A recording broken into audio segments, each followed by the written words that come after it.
Hello guys, welcome back to my YouTube channel DO insight official. तो इस video में हम बात करेंगे कि जो भी लोग दिल्ली यूनिवर्सिटी में जिन्होंने भी एडमिशन लिया है, जिनको सीटें मिल गई हैं, अभी तक मिली नहीं है पर दिल्ली आने वाले ही होंगे। जब भी सीट मिल जाएगी second round, third round, fourth round या स्पॉट राउंड में, तो तुमको एक पीजी या एक रूम चाहिए होगा दिल्ली में स्टे करने के लिए अगले 3 साल 4 साल, या जब तक तुम दिल्ली में रहोगे अपनी स्टडीज़ कंप्लीट करोगे।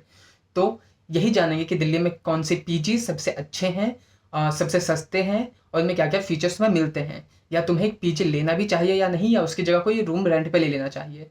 तो जो मैं सजेस्ट करूंगा पर्सनली वो यही होगा कि तुम एक पीजी ले लो शुरू में 6 महीना साल भर, क्योंकि जब तुम नए नए दिल्ली में आओगे तो तुम्हें रूम का पता नहीं होगा, एरिया का उतना नॉलेज नहीं होगा, खाना पीना बर्तन कपड़े ये सब चीज़ें तुम्हें एक पीजी में मिल जाती है जो खुद से करना नहीं पड़ेगा। जब तुम नए नए आओगे तो ये सारी चीज़ें तुम्हें शुरू में बहुत मुश्किल लगेगी, एक टाइम के बाद तुम्हें आदत हो जाएगी। और जो दूसरा रीज़न है वो ये भी है कि जब तुम यहाँ पे आओगे तो रूम्स बहुत महंगे मिलेंगे। तो अकेले अगर तुम रूम लेने जाओगे एक सेपरेट रूम, तो तुम्हें 15-20 हज़ार ऐसे मिनिमम पड़ जाएगा। इससे भी ज़्यादा पड़ सकता है एक रूम का, जो कि बहुत अच्छा वेल फर्निश्ड भी नहीं होगा, और उसमें तुम्हें ही सारे काम खुद करने पड़ेंगे।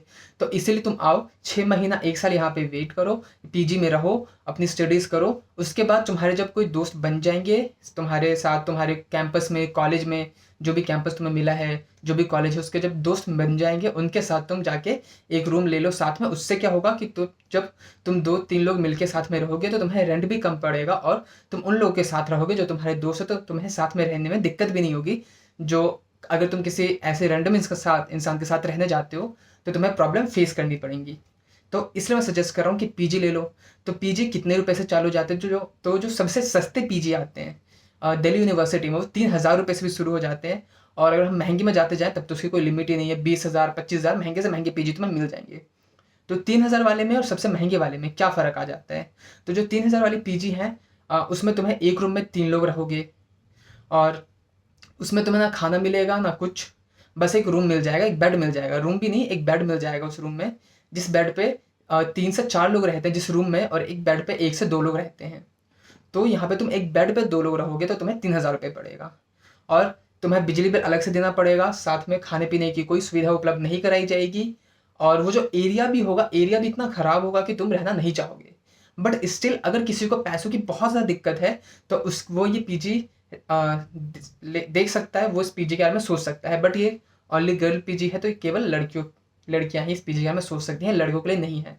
तो जो लड़के हैं वो सस्ते के लिए क्या करें, तो शुरू में कोई भी एक पीजी ले लो, सस्ते पीजी भी आते हैं। बाद में जब तुम आ जाओ तो अपने दोस्तों के साथ मिलके सस्ता सा एक रूम ढूंढ लो जिसमें 2 लोग रह सको, और वो तुम्हें 6-7-8 हज़ार तक में सस्ते से सस्ता रूम मिल जाता है, 8 हज़ार के तक में बजट में।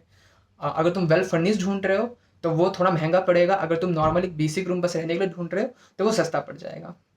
तो जो 3,000 वाला रूम है मैंने तो बता दिया कैसा होता है। आजकल एक पीजीज आते हैं जो 7,500 6,000 में देते हैं। वो तुम्हें एक रूम देते हैं जिस रूम में 2 से 3 लोग रहते हैं, बाथरूम होता है, खाने पीने की सुविधा उसमें भी उपलब्ध नहीं होती है, खुद से देखना पड़ता है। जो 7,500 8,000 वाले पीजी में जाओगे तो वहाँ पे खाने पीने की मिल जाती है, रूम क्लीनिंग नहीं होती है। 6,500 वाले में वो खुद से करना पड़ता है रूम कीपिंग क्लीनिंग।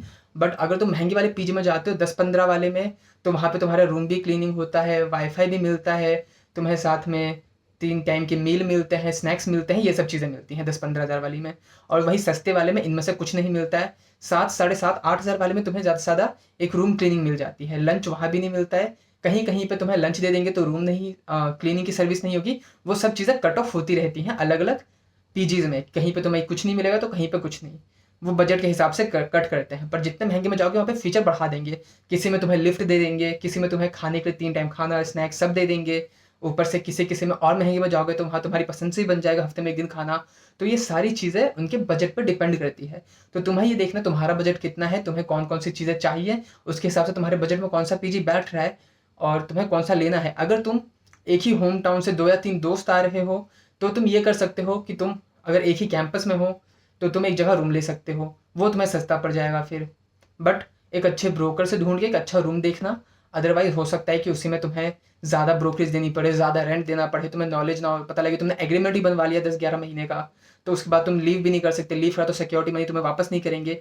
ये चीज़ बहुत ज़्यादा देखने को मिलती है कि जब जब भी कोई पीजी हो या तुम कहीं भी रूम रेंट पे ले रहे हो तो वो एग्रीमेंट बनवा लेंगे 1 साल का, 11 महीने का। तो कभी भी 11 महीने का एग्रीमेंट मत बनवाना, ट्राई करना कि 6 महीने का हो, क्योंकि 6 महीने के एग्रीमेंट को तुम 6 महीने में फिर भी छोड़ सकते हो। 1 महीना पहले बता के कि मुझे अगले महीने छोड़ना है।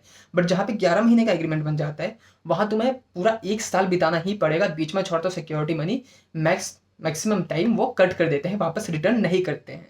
तो इसलिए तुम ये देखो कि तुम्हारा क्या चीज़ तुम्हें लेनी है और तुम्हारा बजट क्या है, तुम किस हिसाब से तुम्हें रूम चाहिए, क्या उसमें फीचर चाहिए, उसके हिसाब से तुम देखो और उसके हिसाब से तुम्हें रूम मिलेंगे, पीजी मिलेंगे। अगर तुम चाहते हो कि मैं इस पे स्पेसिफिक एक वीडियो बना के ले आऊँ कि कितने थाउजेंड में कौन सा पीजी बेस्ट है, कहाँ पे नॉर्थ साउथ ऑफ, तो उस पर के लिए भी कमेंट कर दो, मैं उस पर वीडियो बना के ले आऊँगा। और फिलहाल अपने दोस्तों तक शेयर कर दो जो भी दिल्ली आने वाले हैं, जिनको भी दिल्ली यूनिवर्सिटी में एडमिशन लिया, जिन्होंने भी पीजी फ्लैट रूम ये सब ढूंढ रहे हैं, उन तक की वीडियो शेयर कर दो ताकि उनको पता लग जाए क्या चीज़ें उनको ध्यान देनी है, क्या चीज़ें उनको ध्यान नहीं देनी है, क्या चीज़ें उनको मिल सकती हैं, क्या चीज़ें नहीं मिल सकती हैं, और किन चीज़ों को करना चाहिए, किन को नहीं। तो इस वीडियो के लिए इतना ही, मिलते हैं अगली वीडियो में, तब तक के लिए बाय बाय।